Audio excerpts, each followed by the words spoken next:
እጅግ የተወደዳችሁ እህቶቻችን ሰላም ለእናንተ ይሁን።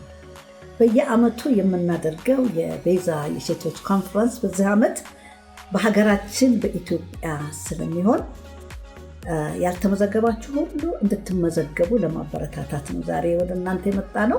ጊዜው ጁላይ 1 እስከ 5 ነው። ፕሮግራሙ በመንፈስም በእውቀትም በተሻለ ማንነት እንድንገለጥ የምንታጠቅበት ጊዜ ነው። ፕሮፌሽናሎችን መጥተው ስጦታችንን እንዴት አድርገን ለጽድቅ እንደምንጠቀምበት እንዴት እንደምንዘረጋ ልዩ ልዩ ስልጠናዎችም ያካተተ ነው።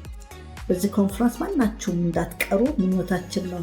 የተሻልን ሆነን ስለምንወጣ ለእግዚአብሔር ክብር በዚህ ተራራ ትልቅ ግብዣ እግዚአብሔር የሰባ ፍሪዳ አዘጋጅቶልናልና እንዳትቀሩ እንጠብቃችኋለን። ስትመጡም ደግሞ በደስታ እንቀበላችኋለን። ሊንኩን ከታች ያለውን በመጫን መመዝገብ ትችላላችሁ። ጁላይ 1 እስከ 5 ስለሆነ ፍጠኑ። እንወዳችኋለን። ተባረኩ።